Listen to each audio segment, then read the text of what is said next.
Super Saravana ஸ்டோர்ஸ்ல December 16 இருந்து ஜனவரி 15 வரைக்கும் ஒவ்வொரு பிரான்ச்லயும் ஒரு கஸ்டமருக்கு ₹1,00,000 மதிப்புள்ள தங்க நகை பண்டிகை பரிசு.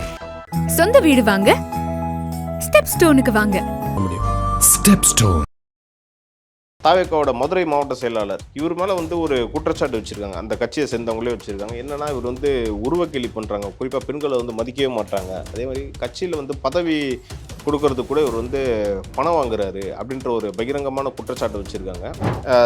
அதிமுக திமுகன்ற நடக்கக்கூடிய அதே நடவடிக்கைகள் தான் தாவேக்காவிலையும் இப்பயும் நடக்குது. ஒரு எலெக்ஷன் கூட ஃபேஸ் பண்ணாமல் இவங்க இப்படி இறங்குறாங்களேன்ற மாதிரி பேசப்படுது மக்கள் மத்தியில். பியூஷ் கோயல் சமீபத்தில் சென்னை வந்துட்டு போயிருந்தார். அப்போ எதிர்க்கட்சி தலைவர் திரு எடப்பாடி பழனிசாமி அவர்கள் அப்புறம் பாஜகவோட முக்கிய நிர்வாகிகள் தலைவர்கள் எல்லாத்தையும் சந்தித்து 2026 தேர்தல் நிலவரம் பற்றி கேட்டு தெரிஞ்சுக்கிட்டாரு. அதோட முக்கியமான விஷயம், பாஜகவினருக்கு ஒரு அட்வைஸ் கொடுத்துருக்காரு. என்ன சொல்லியிருக்காருன்னா, விஜயை பற்றி யாருமே பேசக்கூடாது, அவங்கள பற்றி விஜய் அவர்களை பற்றி எதிர்த்தோ இல்லை அவருக்கு தரக்குறைவாவோ எந்த ஒரு கமெண்ட்ஸுமே அதை பற்றி பண்ணாதீங்கன்ற மாதிரி ஒரு பாஜகவினருக்கு ஒரு உத்தரவு சொல்லிட்டு போயிருக்காரு.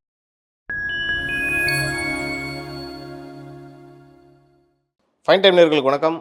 ஃபைன் டைம் ஹெட்லைன்ஸ் இந்த நிகழ்ச்சி மூலிமா உங்களுக்கு தாவேக்கால நடக்கக்கூடிய பல்வேறு அப்டேட்ஸ் பற்றி நான் உங்களுக்கு சொல்லியிருக்கேன். அந்த வகையில் இன்றைக்கி நம்ம எதை பற்றி பார்க்க போகிறோன்னா, தாவேக்காவோட மதுரை மாவட்ட செயலாளர் திரு கல்லணை விஜயன்பன் பற்றி தான். இவர் மேலே ஒரு குற்றச்சாட்டு வச்சுருக்காங்க. அந்த கட்சியை சேர்ந்தவங்களே வச்சுருக்காங்க. என்னென்னா, இவர் உருவக்கேலி பண்ணுறாங்க. குறிப்பாக பெண்களை மதிக்கவே மாட்டாங்க. அதே மாதிரி கட்சியில் பதவி கொடுக்கறது கூட இவர் பணம் வாங்குறாரு அப்படின்ற ஒரு பகிரங்கமான குற்றச்சாட்டு வச்சுருக்காங்க. இதோட பெரிய குற்றச்சாட்டு என்னன்னு பார்த்தீங்கன்னா, மதுரையில் அமைச்சர் இருக்கார், திமுகவோட அமைச்சர் திரு மூர்த்தி இருக்கார். அவர்கிட்ட இவர் பணம் வாங்கிட்டு திமுகவில் நடக்கக்கூடிய எந்த விஷயத்தையுமே ஒரு பெருசாக கண்டுக்கிறது இல்லை, அரசியல் பண்ணுறதே இல்லை, எதிர்த்து அரசியல் பண்ணுறது இல்லைன்ற மாதிரியும் தாவேக்காவினர் ஒரு பகிரங்க குற்றச்சாட்டை வச்சுருக்காங்க. அதிமுக திமுகன்ற நடக்கக்கூடிய அதே நடவடிக்கைகள் தான் தாவேக்காவிலையும் இப்பயும் நடக்குது. ஒரு எலெக்ஷன் கூட ஃபேஸ் பண்ணாமல் இவங்க இப்படி இறங்குறாங்களேன்ற மாதிரி பேசப்படுது மக்கள் மத்தியில். இதுக்கு முன்னாடி அஜிதா பற்றி பார்த்தோம். தூத்துக்குடி மாவட்ட செயலர் அந்த பதவி கொடுக்கலன்ட்டு அவங்க விஜய் அவர்களோட காரை மறிச்சது, இந்த மாதிரி சம்பவங்கள்லாம் நடந்துச்சு. இப்போ அவங்களுக்கு என்ன பதவி கொடுக்க போகிறாங்கன்றது ஒரு கேள்விக்குறியாக தான் இருக்குது. ஆனாலும் அந்த சாமுவேல்ன்றவருக்கு அந்த தூத்துக்குடி மாவட்ட செயலர் பதவியை கொடுத்துட்டாங்க. அது ஒரு பக்கம் இருந்தாலும் இப்படி தொடர்ச்சியாக தாவேக்கால மாவட்ட செயலாளர் பணம் வாங்கிட்டு தான் பண்ணுறாரு. இதுக்கு முன்னாடி கூட திருவள்ளூர் மாவட்ட செயலாளர் இதே மாதிரி அவர் மேலே ஒரு குற்றச்சாட்டு வச்சாங்க. இது மாதிரி எல்லாமே பணம் வாங்கிட்டு தான் பண்ணுறாங்க.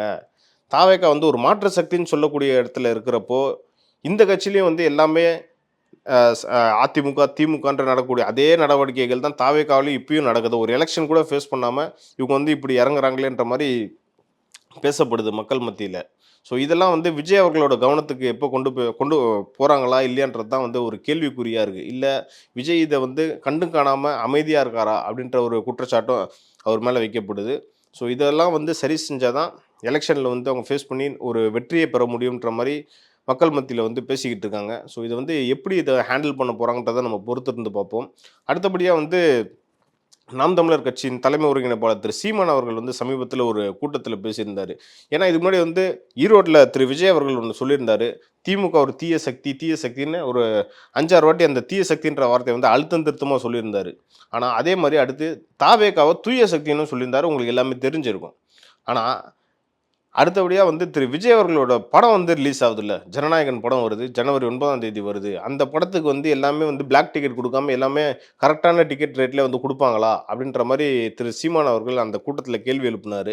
இதெல்லாம் தூய சக்தியாக தீய சக்தியாகிறத பார்ப்போம் அப்படின்ற மாதிரி ஒரு கேள்வி எழுப்பியிருக்காரு.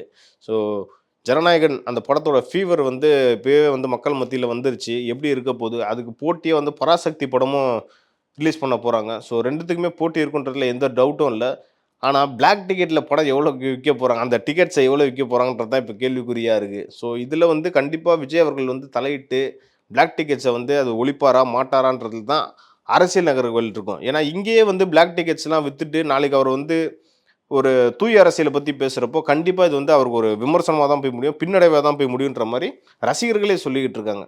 ஸோ இதை திரு விஜய் அவர்கள் எப்படி ஹேண்டில் பண்ண போகிறான்றதை நம்ம பொறுத்திருந்து பார்ப்போம். ஆனால் பதிலுக்கு கல்லாணை விஜயன்பன் என்ன சொல்கிறாருன்னா, இந்த குற்றச்சாட்டுகள் எல்லாமே அரசியல் காழ்ப்புணர்ச்சி சம்மந்தமானது, நான் இது மாதிரி எதுவுமே பண்ணலை, கட்சிக்கு நான் விசுவாசமாக தான் இருக்கேன், கட்சிக்கு நான் உழைச்சிட்டு தான் இருக்கேன் அப்படின்ற மாதிரி அவர் ஒரு பதிலை சொல்லியிருக்காரு.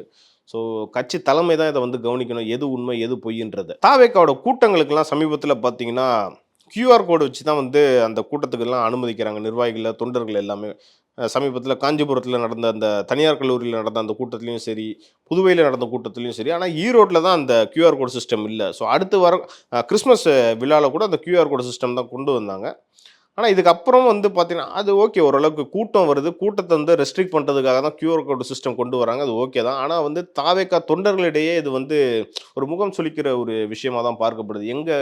நம்ம கட்சி நிகழ்ச்சிக்கே வந்து ஒரு கியூஆர் கோடு மூலிமா எங்கள் தலைவரை வந்து கியூஆர் கோடை வச்சு தான் நாங்கள் வந்து பார்க்க முடியுமா அப்படின்ற மாதிரி ஒரு மன கஷ்டத்தை வந்து அவங்க வெளிப்படுத்தியிருக்காங்க. ஸோ தாவேகா வந்து இதெல்லாம் வந்து சரி பண்ணி அடுத்தடுத்த நிகழ்ச்சிகளில் அவங்க தொண்டர்களை வந்து உள்ள என்ட்ரி பண்ணுறதுக்கு என்னென்ன நடவடிக்கை எடுக்க முடியுன்றதை அவங்க வந்து கான்சென்ட்ரேட் பண்ணணும் அப்படின்ற மாதிரி தாவேகா தொண்டர்கள் மத்தியில் இது வந்து பேசப்படுது. ஸோ கட்சி தலைமை இதெல்லாம் வந்து சரி பண்ணிவிட்டு 2026 எலெக்ஷனை வந்து ஃபேஸ் பண்ணுறதுக்கு தயாராக இருக்காங்களா இல்லையான்றதை வந்து நம்ம பொறுத்திருந்து தான் பார்க்கணும்.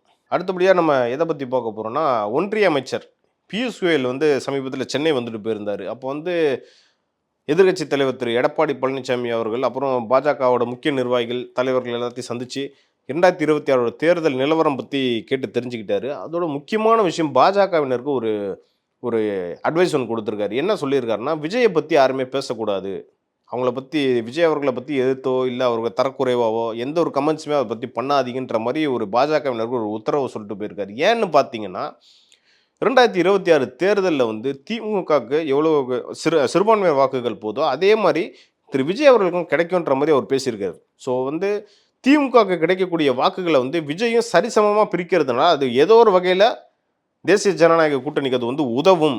இதை வந்து அவர் புரிஞ்சுக்கிட்டதுனால இவர் வந்து விஜயை பற்றி யாருமே கமெண்ட்ஸ் பண்ணக்கூடாது அப்படின்ற மாதிரியும் சொல்லிட்டு போயிருக்காரு. எதாக இருந்தாலும் நம்ம வந்து பொறுத்து இருந்தால் பார்க்கணும், எலெக்ஷன் ரிசல்ட்ஸ்க்கு அப்புறம் தான் பார்க்கணும் யார் எவ்வளோ ஓட்டை வந்து பிரித்தாங்க, சிறுபான்மை ஓட்டு யாருக்கு கிடைச்சதுன்றதை நம்ம இப்போவே வந்து சொல்ல முடியாது. சமீபத்தில் இன்னொரு நிகழ்வும் நடந்திருக்கு. அதிமுகவின் தொண்டர் உரிமை மீட்பு கழகத்தின் தலைவர் திரு ஓபிஎஸ் அவர்கள் என்ன சொல்லியிருக்காருன்னா, ஒரு கூட்டம் நடத்தியிருக்காரு. அவரோட மாவட்ட செயலாளர்களை பற்றிலாம் கூட்டணி யார் கூட வைக்கலாம் அப்படின்ற மாதிரி ஒரு ஆலோசனை நடத்தின போது பெருவாரியான நிர்வாகிகள் வந்து என்ன சொல்லியிருக்காங்கன்னா, தாவேகாவோட கூட்டணி வைக்கலாம் அப்படின்ற மாதிரி சொல்லியிருக்காங்க. கிட்டத்தட்ட 55லேருந்து 60 பேர் சொல்லியிருக்காங்களாம் தாவேகாவோட கூட்டணிக்கு போகலாம் அப்படின்ற மாதிரி. ஸோ இது வந்து தாவேகாவுக்கு ஒரு பாசிட்டிவான விஷயன்றதை பார்க்க முடியுது நம்மளால். ஸோ கூட்டணி எப்படி அமையும், இதுக்கப்புறம் என்னென்ன நகர்வுகள் இருக்குன்றதை அடுத்தடுத்த நிகழ்ச்சிகளை இன்னும் நம்ம டீட்டெயிலாக உங்களுக்கு வந்து நான் எக்ஸ்பிளைன் பண்ணுறேன். நன்றி.